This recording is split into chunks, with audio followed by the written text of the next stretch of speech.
Drum roll, please. Here we are, Lindsay, Elise, and Jody on Let's Talk About It. Dun, dun, dun. Say hi, beautiful humans. Hi, beautiful humans. Well, we're extra today, so which is great because today we're talking about Reiki, also known as voodoo. No, just kidding. Like energy healing, right? Yeah. And like when I first heard of Reiki, we have Jody here to talk about Reiki because Jody is the expert on Reiki. Mm-hmm. But when I first heard about Reiki, I was like, okay. Or I'm like, all right, so witchcraft. Got it. Noted. Like, these only crazy people do Reiki. This sounds like the weirdest thing ever. All those crazies. And if somebody brings it up, I'm just going to automatically assume they're nuts. So if you are in that population, welcome. Welcome. Because we're going to tell you all about it. So without further ado, Jody, would you like to tell us what you think Reiki is? Well, what I think Reiki is a massage for your soul. That's just right. That's just says it. I think that wraps it up. What we'll just marinate on that. Massage myself. Okay. I mean, really. So, but it's actually so it translates to it comes from two different Japanese words. So Rei meaning universal life energy, and no, that's not wrong. That's not right. Rei meaning God's wisdom or higher power, and Ki meaning life force energy. So it comes from this idea that we all have this life force energy moving through us, and everything around us is also made of the same energy. And so Reiki has to do with getting your energy kind of back on track, because our energies can fall a little slow or speed up a little faster depending on what's going on in our life. So Reiki helps to get everything flowing back, like synchronizing with your body, your spirit, your mind, all of it. Sweet. So Reiki is the life force energy in us, and then there's like a Reiki practitioner, like you, yes, who like massages our soul. So tell me how does one massage soul, or what does that look like? Because it kind of sounds nice, and It's kind of nice. So a Reiki practitioner. So I'm a Reiki expert, which means I've had all levels of Reiki training, except I can't train. I don't teach the teachers. So I won't give a workshop or a training to become a Reiki practitioner. But I've taken all the levels to practice fully. So you're like a black belt Reiki. Thank you. Yes. So yes, I'm a black belt Reiki practitioner.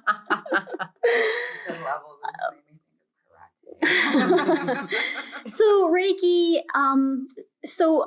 if you come to a Reiki practitioner, me or whoever, anybody who practices Reiki, it kind of looks like maybe a massage setup. So there may be a massage table.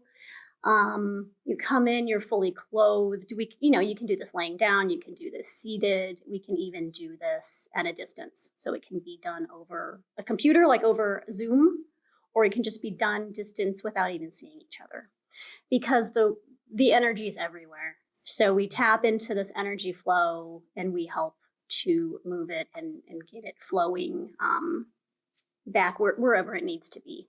So if you come in for a in-person physical Reiki session, I am going to probably lay my hands just really gently on your body. So you'll be clothed, and I have different hand positions that I can place my hands. Some people prefer not to be touched at all, and I can do it completely hands-free as well. So the energy starts to, I'm like a hose. So there's the energy, and then there is the body, the person, and I am just a hose getting the energy from the source back to where it needs to be. And the energy it knows what it's doing. It knows where to go. But I'm here to just kind of help guide it. So sometimes we're thought of as energy healers, which is not the case. So we don't heal any energy. We just help to move it and get it flowing again in the right amount. Oh, that's interesting because because like when I first was like, Reiki's stupid, and and then I kind of came on board, so to speak, to have a better understanding of what Reiki is and how it applies in all of our bodies and in all of our lives. I just was kind of like looking at like other areas of practice that use energy as a means to maybe to heal or just as a conduit for whatever. And so, like the Buddhists meditate, the Christians pray, and the scientists like study, right? And so what I think is interesting is that what we're starting to see now more and more is how science is actually able to quantify this energy that we're talking about. Because as we're kind of like talking about this energy, it still sounds like voodoo, Sure, to a degree, absolutely. So if we're and even in my mind, that was like a big rub for me. I'm like, well, how do I ground this in something like tangible that at least my mind could grasp? And so, science was the way, at least for me, to kind of understand it better. And so the analogy I like to use now for people who are like, Reiki's weird and all the things. I mean, because Reiki is weird, but we're all weird.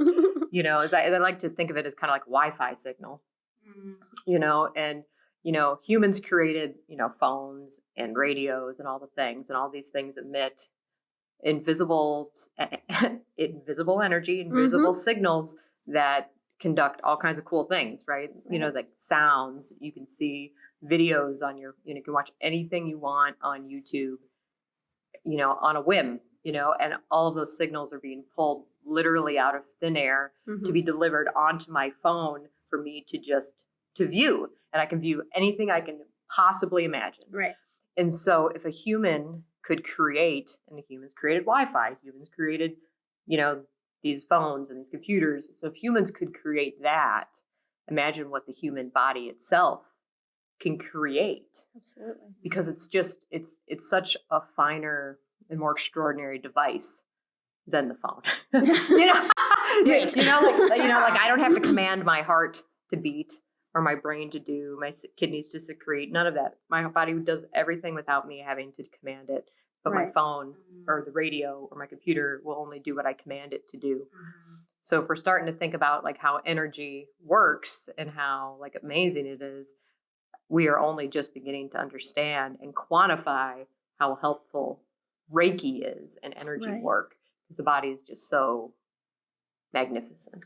It sure is. Yeah, absolutely. I just looked up Reiki, and the Cleveland Clinic mentions that Reiki promotes relaxation, stress reduction, and symptom relief to improve overall health and well-being. It can bring on a meditative state, foster tissue and bone healing after injury or surgery, stimulate your body's immune system, promote natural self-healing, relieve pain and tension, support the well-being of people receiving traditional medicine treatments such as chemotherapy, radiation, surgery, kidney dialysis.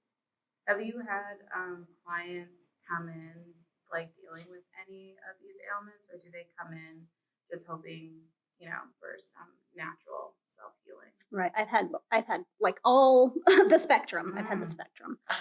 So, yeah, I've had cancer patients like currently actively going through cancer, radiation and such. I've had just cancer patients who are in remission. I have had some person, just any old person who's like, something just doesn't feel right, or I'm tired, or, oh, you do Reiki? What's that? Oh, that sounds interesting. Let me give it a try. So people who, just any amount, anything you can think of, any walk of life, any medical issue. I've seen a lot, and like I said, sometimes no medical issues at all. Somebody who's very in tune, and they just have known Reiki and they know energy and they know that it's good for their soul and their well-being. So I've had all of that. And the great thing about Reiki is it goes along, it complements any treatment. Any treatment, whether you're in a medical treatment or you love to go get a therapeutic massage or anything, rolfing, yoga, any lifestyle, it complements any lifestyle, any treatments, it complements. It's not, there's no religion attached, it's spiritual. Yeah. So it can be attached to anything you want it to be attached to, or it can stand alone. The thing about Reiki is, as we begin to, so Reiki works even if you don't believe in Reiki. So I think it's necessary to have a little interest if you're coming to see a practitioner. If you're willing to give up, say, an hour of your life to experience this and just figure it out, there's got to be at least some sort of curiosity, right? So I do think that if you came in and you decide to do a table session and you're laying on the table and you're stiff as a board and you're, closed-minded and talking to yourself about, maybe this isn't going to work, this is stupid, then, the energy still moves, but it's going to probably be a little bit more challenging to get the benefits that you can act, the fullest extent of your benefits. It's going to be a little challenging to get there. But the energy is energy. It's still going to do its work.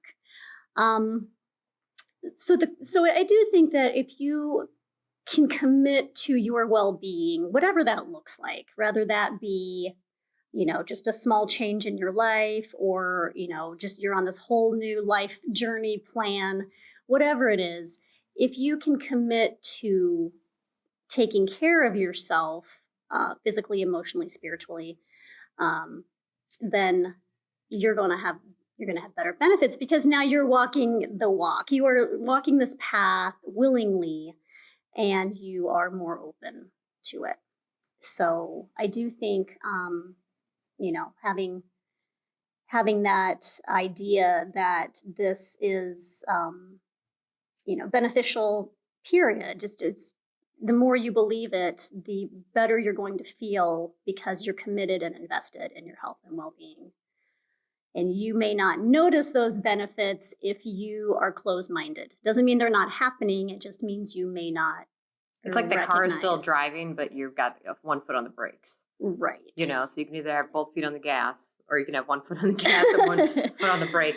You're still going to go forward. It's just, you're just slowing yourself down. Right. By kind of closing yourself off to part of the experience. And I feel like it kind of cancels sometimes there's like a canceling effect almost.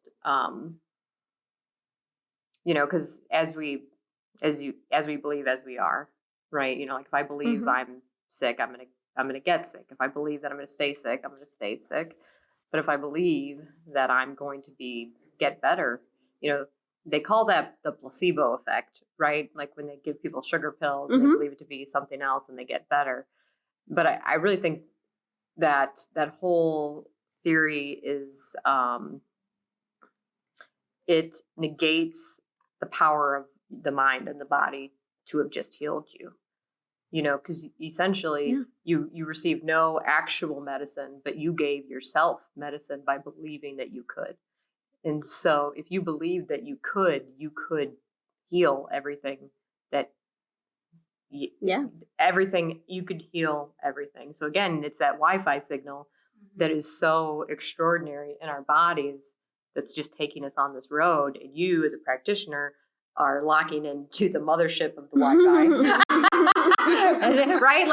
And using yourself as a hose, or you're plugging yourself, you're plugging into the USB port, right? What do you call it? The base, you know what I mean? The base port, and then like that HDMI cable, right? And you're just plugging it right into them, and if they've decided to put like a bunch of it's like that Office episode where they're putting a bunch of stuff in the computer to make it gross, bologna and mustard. Like if you're shoving everything in the port to make the computer broken, then I feel like that's going to slow things down a bit.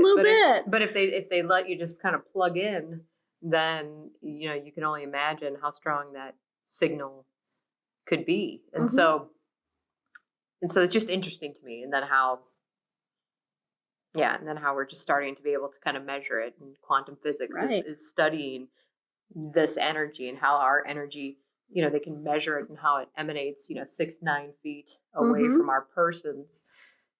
And, how all that affects the heart and the brain waves and so for me, it's like just, It's so crazy cool. interested how it can actually be quantified. And it's not such a, it's not quite as maybe hokey as I once believed, Right.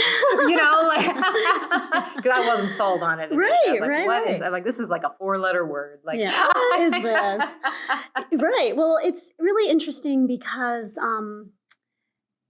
so last episode we talked about Ayurveda and how that is thousands of years old, right? And Reiki really was founded like early 1900s. So still, pretty significant, but not Ayurveda old. So with Reiki, we're dealing with the chakras or chakras, depending on where you come from, how you pronounce it. But so the energy wheels, the energy centers in our body. And so there's thought to be really hundreds of them. But the 7 major chakras that we work with in Reiki are from the crown of the head down to the base of the spine. And the interesting part is that they're in the center of our spine and just running all up and down our torso and through the crown of the head. And the really interesting part is how the chakras they correlate with the plexuses in our body. So the nerve bundles that sit at our solar plexus, at our heart, different areas on our body, the chakras sit there. And so then those plexuses, those nerve bundles kind of branch out. So all the nerves come together and then they branch out to our organs, right? So this was just kind of, like I said, Reiki came about in early 1900s, but Ayurveda is not so new. And they've already talked about these, the same idea. And so if you can kind of compare the two, if you look at Ayurveda and Reiki and you look through the chakra systems or the nerve bundles and all the things, and you'll start to see the similarities and you'll start to see how, oh, well, maybe we didn't have the words for, or we, in ancient India, they may not have known the terminology or have come up with it yet, that, oh, these nerve bundles are chakras. They're thinking these energy wheels. And then if you really break it down and you think of, oh, these energy wheels actually correlate with these nerve bundles, and you were talking about scientific earlier, and so it really does become this, it's scientific at that point. And they're starting to, like you were just reading about from the Cleveland Clinic. Right. So it's starting to become a little more well known in the West. It's been very well known. Yeah, very well known. This is like, I got this. Yeah, they're like, where have you been? Yeah. I've been telling you. We are literally experts on this. Get with the program. Right. So, it's just really cool how you can start to compare and start to understand how this isn't really new technology. Our bodies have been around for as long as our bodies have been around, and energy's been around the same amount of, for longer than that. And so it's just really cool how we can start to tap into this energy, at least in Chinese medicine, and depending on what your beliefs are, our energy comes from the earth. So if you can think about, like, our energy comes from the earth, we talk about grounding, right? We talk about all these different things in yoga and different therapies.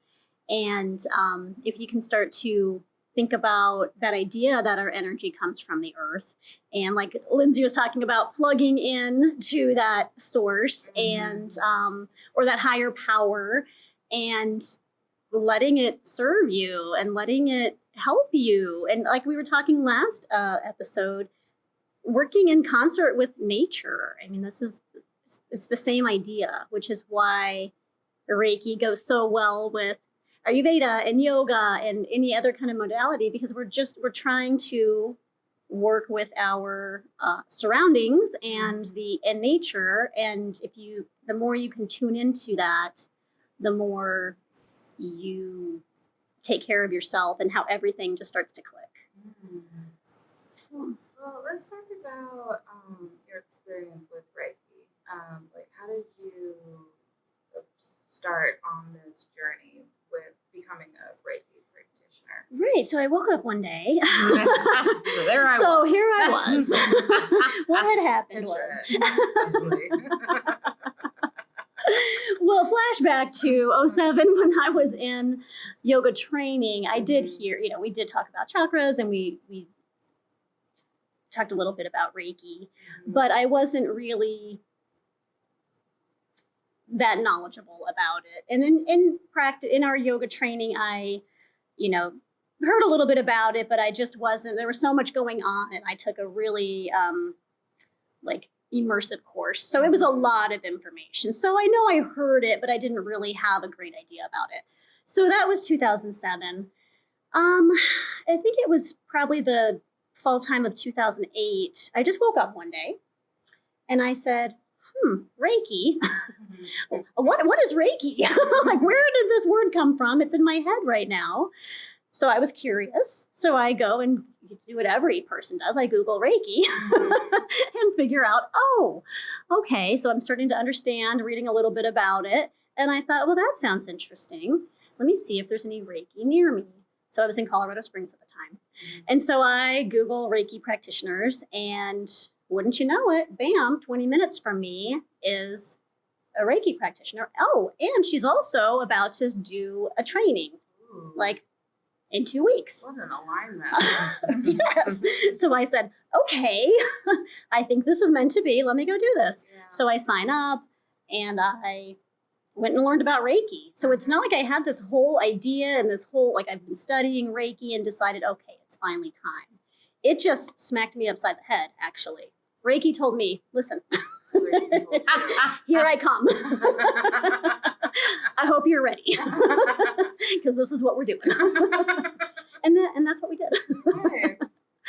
So yeah, I took the first training, and then, over the course of probably a year or maybe a year or two, I took the second and third training. And so I've been a level, a Reiki expert since, I think, 2012. Yeah, maybe a little earlier than that, but somewhere around there. Do you ever, how people tend to be, empathic? They pick up, energy people or, moods people are, picking up, and it can be, draining at times. Do you ever experience that with any Reiki sessions? Someone comes in and it's oh my God, that was a lot of energy to shift through. Well, so I do, out in the outside world, I do feel some energy. I do, and I can think about that a couple different ways, but not get into that right now. When somebody comes in for a Reiki session, so as a practitioner, it's my job to clear my energy, because I don't want to pass on to you what I'm holding on to. Yeah. And no offense, but I also don't want what you've got. Yeah, you know. Right. So there's a procedure that I do before a session, and then what's that? Do you want to explain that a little bit more? So it's a cleansing procedure that I will go through, just a certain gestures and things to just kind of cleanse my energy. And then I will come in to do Reiki. And so I'm completely grounded and ready and tapped into the source and ready to go. So everything's pure. Whatever's coming through me is not going to be picking up what I've got.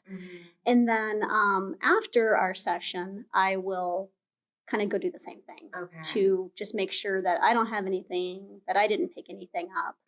And so it's very much a a beginning procedure and then a very pure, amazing, wonderful soul massage. And then it's me cleansing to make sure that, that everything is left behind and recycled, put it back into the earth and recycled.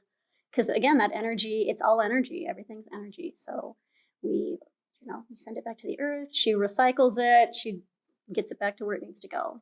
What type of what type of props do you use during a Reiki session? So, as I said before, we'll have a massage table. That's pretty standard. And then just set up exactly like you're coming in for a massage. So you can get under the blankets, you can not get under the blankets. You would have a face cradle for when, because we do go face up and face down. Most of the time we're face up, but there is face down as well towards the end.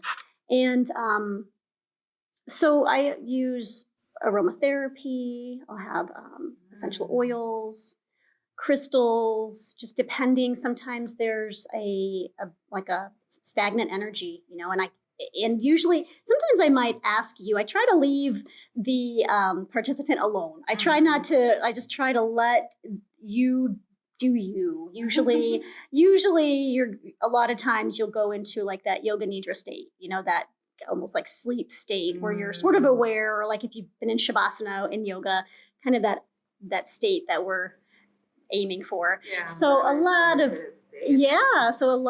people say that happened, which is great. Occasionally I might have to recruit your help to breathe a little bit to help try to focus your breath and your energy to a specific spot. So if there's a kind of a blockage that's not clearing up. So yes, and then I'll also have some crystals, different kinds of crystals that I might place on you or near you if you don't want to be touched, just to kind of help get that energy going. So there's some tools that we use. It could be done without, but why wouldn't we use all the support that we've got? Yeah, why not use all the crowns in the box? Exactly. And then after a session, we will discuss findings and maybe ways that things you could do at home to help. Because if you think of, again, this is not a massage. It's not a physical massage or anything really close, except me comparing it to a soul massage. But it's if you go to your massage therapist, your chiropractor, your rolfer, whoever you're going to get adjustments or to get on track, to get your body back on track. Things happen in life to where you're gonna get off kilter again, right? It's life. And so you, in between your Reiki sessions, if you choose to come back, or I can give you just information and you take it and do with it what you want. But we talk about some different things you can do at home to help keep your chakras flowing freely and keeping your energy moving and not moving too much, because we don't want to just give that energy away, and not moving too slow, because then you're sluggish and then we're not, we don't have enough energy to fulfill our needs. So we might talk about colors, wearing, depending on what chakra might be blocked or what you might be, wanting to, if you want more creativity or something like that, we can talk about different colors you can wear, colors to eat, different oils you can use, whether it be just to smell, aromatherapy, or whether it be to massage yourself with, or however you want to do it. And yeah, so there's different things we would talk about to just keep you going in between visits, or just to kind of take it into your own hands and see what you can do with it. No, that makes sense, because different colors are associated with the chakras, so they might, have them focus on like certain colors of foods. And I think the same with like smells, like aromatherapy; those are related to the different chakras. Yeah, they are in different yoga poses, and just there's so many things that are related, and so many things that you're probably doing in your daily life anyway, and that if you could fine tune them, like for example, eating, certain colors. But if you can fine tune those treatments or habits, then you can really help yourself with almost without even trying. Yeah. You just, again, tune into nature and let it help you. That's pretty neat. Yeah, Yeah. I think so too.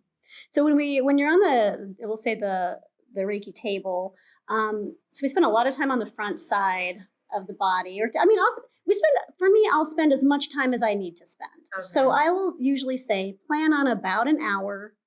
Well, you're usually going to have some intake at the beginning, just so, which we don't have to do. You can just hop on the table and I'll, I'm going to figure it out. Yeah. No worries. But we'll do an intake and then you'll come onto the table. And usually I have some lavender because why wouldn't you? It's just amazing and calming. And then I do use a pendulum to just kind of check. I physically check. I visually check. I use my pendulum, so I just have a lot of different ways to just double check and make sure that I'm not misreading anything. So there's some, checks and balances. But the spending time on the front side is a person's quality of life and your feelings. And so a lot of times we're just on the front side for a while. And there's, maybe probably a little more hand gestures and maybe some different symbols and things that I would use to make sure all that's, checking out. And then the back side will go face down. And usually that's just at the end of the session and maybe 10 minutes. Sometimes, it's not 10 minutes. Sometimes it's longer. So we'll take longer if we need to. But that's the quantity in one's life. It's our will. So from which we implement or put into action into the physical world. So, usually we'll get the front side settled and then going to the back side is just a little quicker and already, the energy, it's in the center of us. It's not, it's not like there's a chakra at the front and a chakra at the back. It's the same chakra. So we're already igniting that energy or helping to get that energy sped up or slowed down. It's being circulated. Exactly. Yeah. So that's why it doesn't typically take so long on the back side. But yeah, it's the whole thing, and then it's a little bit of aura cleansing, and sometimes people come in and they have suggestions, or they're really really familiar and they want certain things, and that's absolutely welcome. Absolutely. So it's me showing up with an idea of what a base plan, and then like life, we get thrown off that plan. Pretty common. So then we just go, okay, we're going over here. Yeah. Okay, well, wasn't planning on that, but here we are, and we'll just work on that for a bit, and then we'll see where we're at. That's So good that you always have that flexibility, because I think you always say it like perfect. Like, what do you say about perfection? I can't even remember, but it's something like perfection is the enemy of progress or something. It's not quite like that, but it's something, or sometimes things are just good enough. Yeah. Don't try for yeah, that's the moral of the story. I have a saying, and see, look, I'm not perfect right now. I don't remember it, but you get the gist. Stop being perfect. Something is the enemy of perfection. Good enough. Yes. It can just be good enough. Yeah. Yeah, and that's important because if you, like you said, you had a plan, but it goes out the window sometimes, and you have to have that flexibility, because if not, then you can't really provide like a quality service, right? Because you can't tell like your client like, oh, I know you're like wanting to work on this, but this was my plan. Sorry, that's not the plan. And then they're gonna be like, that's not what I need. I know. It's like this canned Reiki session. Like, no, this is where we're going. Yeah, that's impossible. Yeah. That's impossible to. I mean, no, it's not. It's absolutely possible, right? But it's not helpful at all. So, and you could come in feeling great. Mm-hmm. You could come in not feeling great. You can come on the table. I may find something. Everything might feel like energetically to me might feel on point, Mm-hmm. and then you're like, oh man, I'm coming in feeling like so anxious lately and all these things. And I'm like, well, everything was feeling okay, but it doesn't mean that nothing happened, right? Mm-hmm. We're still moving energy. We're still working to get everything on track. And whether I feel something or whether you feel something or not, it doesn't mean it's not working. Because if you think about it, like if you feel a table, you might, if you really pay attention, you might be able to feel the vibration. Sometimes I can feel that. Sometimes I can feel like a little bit of movement in, a table. And sometimes you can't. So it doesn't mean there's no energy there. It doesn't mean, or if you're standing on the ground, there's energy coming from the earth. And just because you don't feel it doesn't mean it's not happening. It just means maybe you're not feeling it. Maybe you're not tuned in. I mean, there could be numerous reasons why you're not feeling that. So yeah, if you come in and I'm like, boy, it felt like I checked everything. I'm still going through everything. I'm not going to skip any step. And if I'm like, oh, you really feel like everything is checked out. And then, or even if, whatever, we spend an hour in our session and we've worked through some things and everything checks out. And so before you get up, I'm going to look and I'm going to check a few ways to see that your energy is all flowing and, moving properly. It doesn't mean that once you get up and step out into the world, it's not going to, it can't get off kilter again that fast. So, that's why we talk about some self-help things you can do at home, or when we're not seeing each other in the office for a session. But yeah, things can feel okay. You can be going through life and think everything's fine too, or you could be going through life and feeling lousy, and it doesn't mean that this can't be fixed. Sometimes just a tiny little tweak, you can be feeling good and didn't just completely get blindsided by something. Same idea. Your energy can be right on, and then you can get up and think, oh my gosh, 5 minutes later, man, I just had Reiki. Why do I feel this way? Or having a massage. I just had a massage. My dad gets massages and he has some really bad spine issues. And I think he's waiting for a massage to heal his spine, because he'll get up and say, it felt great for the session and for 15 minutes. And now I don't feel good anymore. I'm like, well, Dad, stuff is still happening underneath. You're not feeling it, but there's still detoxification and there's all these, pathways being reformed, and there's a lot going on. Stick with it. And kind of the same idea here. What do you think is and this is a big question, but what do you think the goal is of Reiki? Or what are some common goals that you see people come in with? Or what is a reasonable goal? If I'm coming in and I don't really know what's going on, and I'm like, what, am I setting an intention, or should I have a goal to be happier, or do the cancer patients, is their goal to be healed or feel better in their body? A lot of times it's just to feel better. A lot of times, so the most common is I just feel off. I'm just tired. Yeah. Or, a lot of times it's I'm tired, or I can't focus. And those are pretty big. So I feel like the goal is whatever you set the goal to be. My goal as a practitioner is to help you. So I can't really do it, right? But to help you, to be your, like we said last session, your journey partner, your life journey partner, to help you and support you to feeling the best you can, and to just, being the best version of yourself. However we can do that. So if that's with your physical, your diet, period, just your eating diet, then okay, usually it's not just one part, right? It's usually it's the whole picture, it's the whole wheel.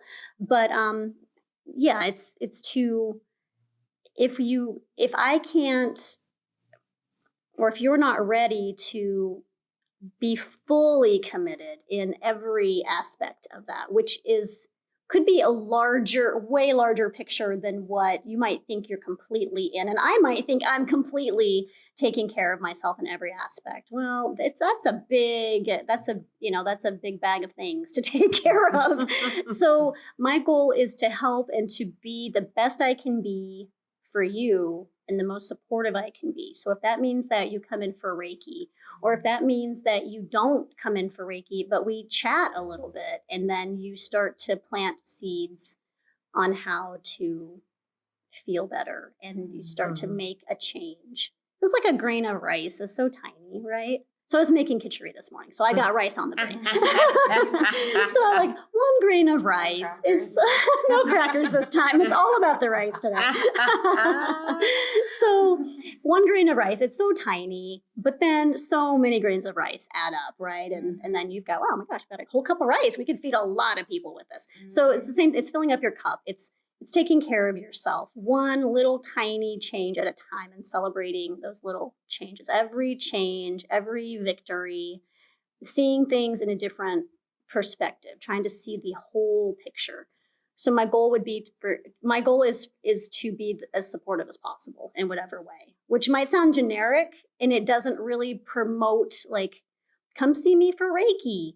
But that's because that's not what I'm about. It's about if this is a piece that can help you, if you want to come in and set an intention, we'll talk about that before your session. And I will set that intention with you if you'd like for me to. Then 2 of us having the same intention for a year well-being, okay, sign me up for that. And then that's even more powerful. So absolutely, if you want that. But if you just came in and you lay on the table and you checked out for an hour, because I have had people snoring and I love it. It just makes me smile. Because if I need to move your arm, I'm going to move your arm. You don't got to worry about a thing. So if you come in and you completely check out, all this work is being done already. So that's the goal, is for you to tune into yourself in whatever capacity. It's like you're bringing them home.